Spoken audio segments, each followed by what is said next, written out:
परमात्मा की दिव्य कथा में तल्लीन भगवान शुकदेव जी महाराज वर्णन करते हैं। राजन,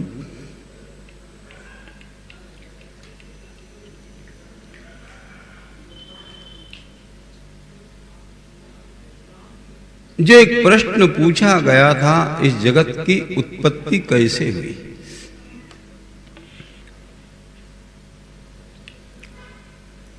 छह प्रश्नों के उत्तर में श्रीमद् भागवत जी की कथा है।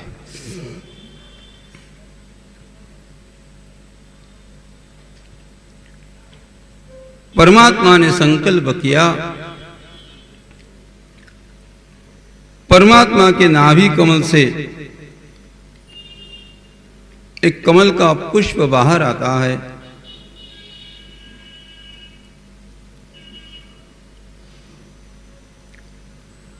ब्रह्मा जी उस कमल के पुष्प में बैठे हुए हैं।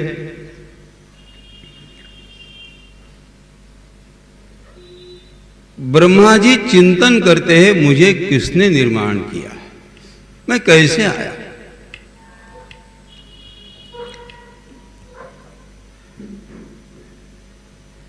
बार बार चिंतन करने के पश्चात भी जब उत्तर नहीं मिला, ब्रह्मा जी महाराज अशांत होने लग जाते हैं।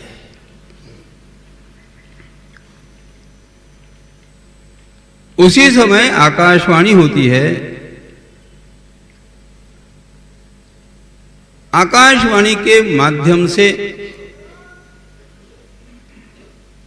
परमात्मा ने कहा, ब्रह्मा जी महाराज, यदि आप मुझे देखना चाहते हो, आप मेरा दर्शन करना चाहते हो, तो तप तप इस प्रकार की ध्वनि आने लग जाती है।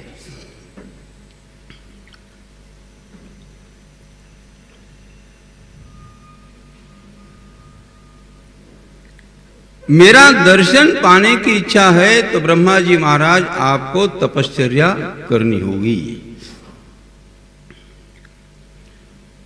और वह भी तपश्चर्या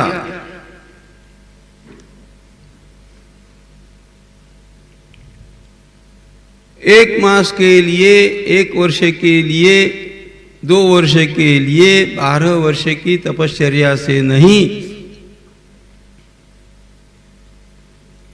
ब्रह्मा जी महाराज परमात्मा के दर्शन पाने के लिए 1000 वर्ष तक तपश्चर्या करते रहे।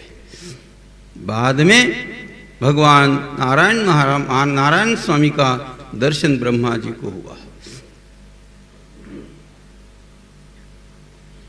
अब थोड़ा चिंतन कीजिए, भगवान के दर्शन के लिए ब्रह्मा जी महाराज को यदि 1000 वर्ष तपश्चर्या करने की आवश्यकता है, तो हमारे जैसे प्रापंचिक, हमारे जैसे संसारी जीवात्मा को कितना तप करना होगा, इसका कैलकुलेशन आप लोग करें।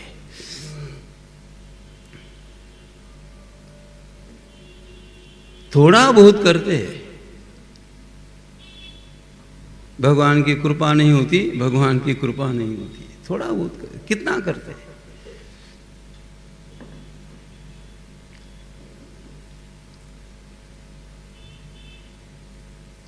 परमात्मा की कृपा का प्रवाह तो बहता ही है।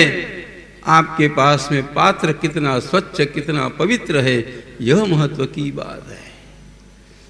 कृपा तो बहती रहती है।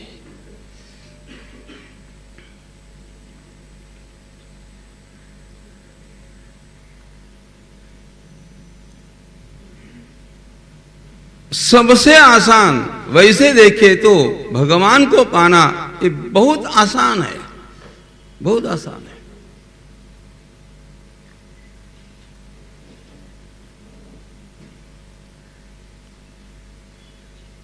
हमारे महाराष्ट्र के संत श्रेष्ठ ज्ञानेश्वर महाराज ने बताया कितना आसान है। एक क्षण के अंदर भी परमात्मा का दर्शन होना संभव है, विद इन ए मोमेंट।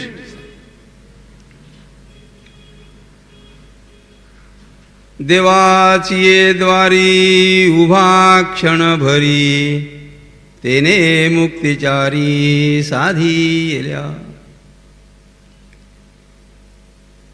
जो जीवात्मा भगवान के द्वार में जाकर के एक क्षण के लिए वह खड़ा हो जाता है तो भी उस जीवात्मा का उद्धार है। किंतु आगे बताते हैं वो क्षण इस प्रकार का होना चाहिए, उस एक क्षण में समूचे विश्व को भूलने का प्रयास करना चाहिए, पूरे ब्रह्मांड को भूल जाना चाहिए।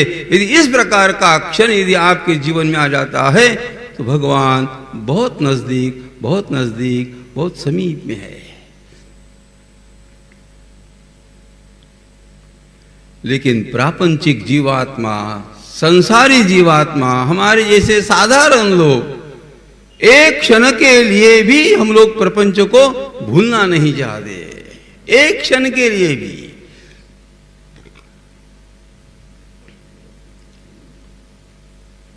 एक विचार आया, दूसरा विचार आया, तीसरा विचार आया, ये करना है, वो करना है, वो करना है, सबको याद करते हैं, भगवान को याद नहीं करते।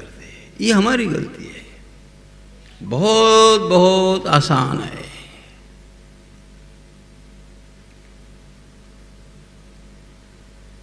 इसलिए हमारे इसमें सुबह का समय, जो ब्रह्म मुहूर्त का समय बताया गया,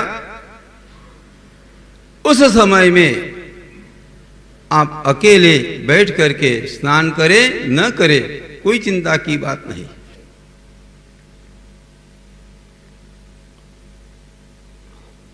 थोड़ा ध्यानाभ्यास करने की आदत डालें।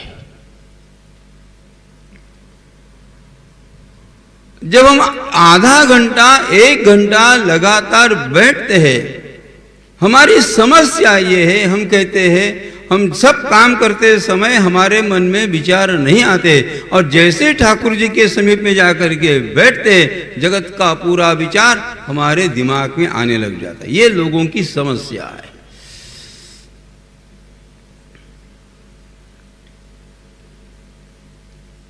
सुबह के समय में यदि 3, 3:30 बजे का समय ब्रह्म मुहूर्त में यदि हम बैठते हैं तो ध्यान में रखना, जितना भी समय हम ध्यानाभ्यास करते हैं उसमें से 1 घंटा यदि हम बैठे तो उसमें से कम 5 मिनट तो ऐसे हो ही जाते हैं, हम पूरे विश्व को भूलने का प्रयास करते हैं।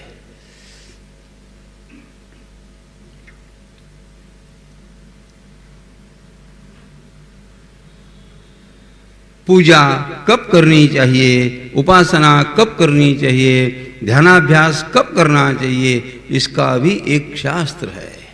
ब्राह्मे मुहूर्ते चोत्थाय।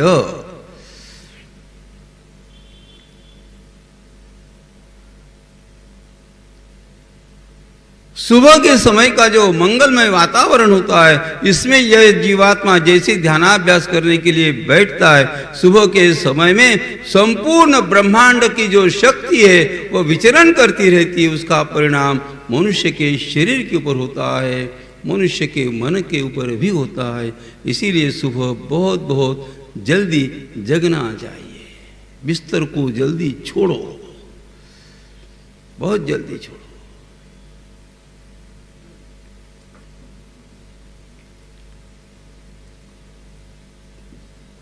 कुछ काम भी यदि नहीं है, लेकिन आपको बिस्तर को जल्दी, सूर्योदय से पूर्व बिस्तर को तो छोड़ ही देना चाहिए।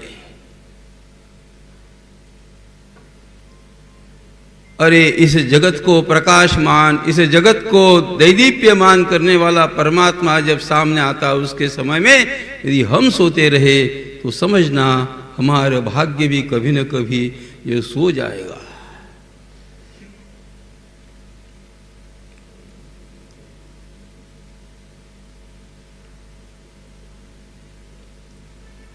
शास्त्रकार तो यहां तक बताते हैं, सूर्योदय के पश्चात जो जीवात्मा जगते, सूर्योदय के पश्चात जो जीवात्मा अपने बिस्तर को छोड़ते, उनके परिवार में दरिद्रता 100% आने की संभावना बताई गई।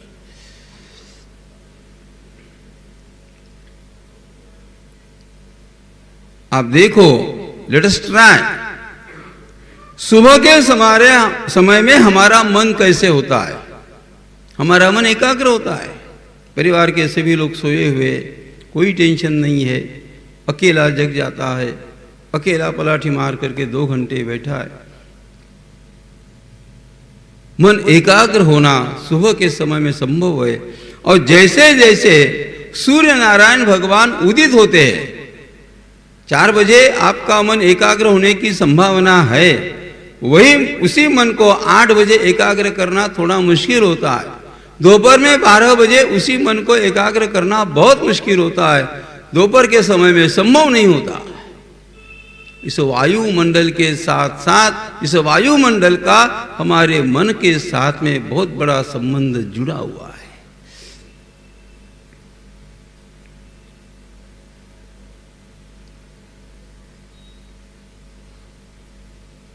एक क्षण के लिए पूरे समूचे विश्व को भूलने का प्रयास किया तो एक क्षण के अंदर भी भगवान का दर्शन होना संभव है। एक क्षण।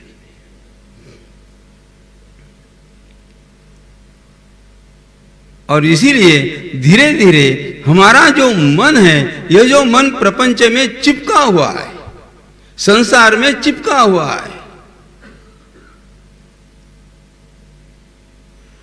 धीरे धीरे इस संसार से मनुष्य ने थोड़ा डिटैच होना चाहिए। Physically you may be attach, innerly you try to detach. हमारा शरीर आप प्रपंच को दे दो, हमारा मन हमारी बुद्धि परमात्मा के चरणारविंद में समर्पित करो। भगवान जीवात्मा का शरीर नहीं चाहते। गीता जी में परमात्मा ने स्पष्ट रूप से बता दिया, मय्येव मन आधत्स्व मयि बुद्धिं निवेश। हे जीवात्मन, मैं आपका शरीर नहीं चाहता हूं, मैं आपका मन चाहता हूं, मैं आपकी बुद्धि चाहता हूं।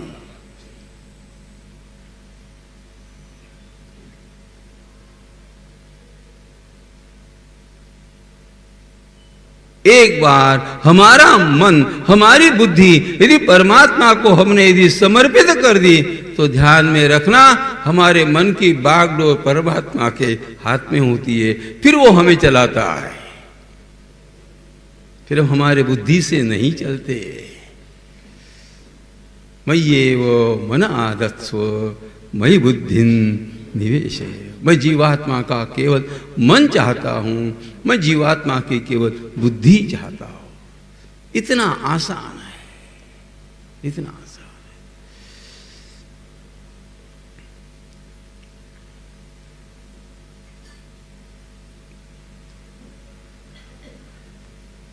सुबह का समय अत्यंत पवित्र समय माना गया। शास्त्रकार तो बताते हैं, यदि आप कुंडलिनी शक्ति को जागृत करना भी चाहते हो तो उसके लिए सबसे अच्छा पवित्र समय बताया गया सुबह का समय।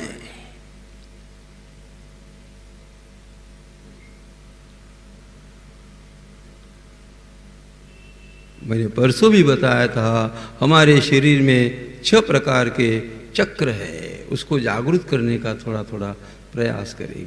किंतु बिना गुरु के आप प्रयास नहीं करना, बिना मार्गदर्शन आप कृपा करके कुंडलिनी माता को जागृत करने का प्रयास नहीं करना। वो इतना इतना इतना तेज होता है, यदि वो साधना करते समय थोड़ी सी भी गलती उस मनुष्य के हाथ से यदि हो गई तो पागल होने की संभावना बहुत ज्यादा है, वो पागल भी हो सकता है। और एक बार कुंडलिनी शक्ति जब जागृत हो जाती है, फिर पंच महाभूत उसके वश में होते हैं, फिर ये ब्रह्मांड के साथ में उसका सीधा सीधा संपर्क होता है।